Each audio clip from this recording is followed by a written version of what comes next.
directeur régional du groupe AG2R La Mondiale, qui est le premier groupe de protection sociale en France.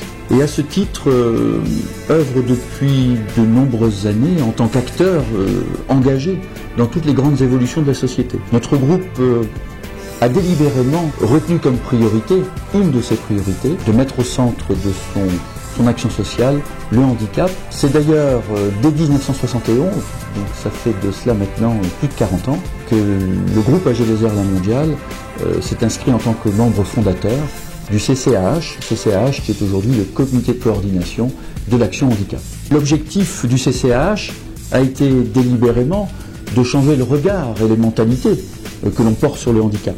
Le CCAH n'est pas l'œuvre exclusive du groupe AG2R Mondial.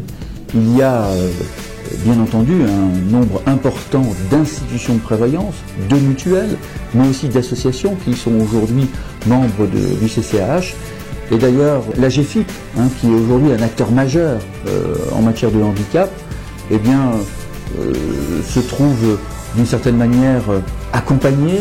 Il y a une vraie particularité dans notre groupe, c'est d'avoir une action sociale régionalisée avec une équipe sociale qui en région Bourgogne-Franche-Comté, autour d'Isabelle Rousselet, au quotidien, œuvre à la fois sur des dossiers qui sont des dossiers individuels, mais aussi sur des dossiers collectifs. Isabelle Rousselet, en charge du développement des activités sociales sur la région Bourgogne-Franche-Comté. Le groupe AG2R La Mondiale a pour mission d'accompagner les personnes tout au long de leur vie, mais notamment dans les situations difficiles.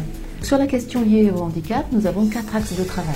Le premier, c'est tout ce qui va concourir au maintien de la personne dans son lieu de vie. Nous allons également mettre en place un certain nombre d'actions qui vont permettre de maintenir les personnes en situation de handicap dans le lien social, dans le lien avec les autres. Il y a également des actions très très fortes qui sont décidées par nos administrateurs pour accompagner les aidants. Puisqu'il y a la personne en situation de handicap, ça c'est une chose, mais il y a également tout l'environnement familial et amical qui va concourir au bien-être de cette personne. Le dernier point, c'est tout ce qui va concourir également à l'emploi des personnes handicapées et leur formation professionnelle.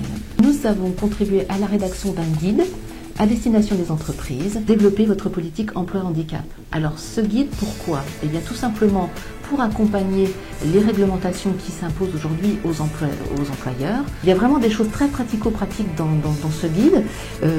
Une question toute simple, c'est à la question comment est-ce que je fais pour embaucher un salarié en situation de handicap et comment je le prends? Eh bien c'est d'abord de connaître les interlocuteurs incontournables sur la question. La GFIP est un interlocuteur incontournable que tout employeur doit connaître. Concrètement, financièrement, en termes d'engagement financier, il faut savoir que le groupe consacre aujourd'hui 1 500 000 € sur les accompagnements à la fois individuels et collectifs sur la question du handicap.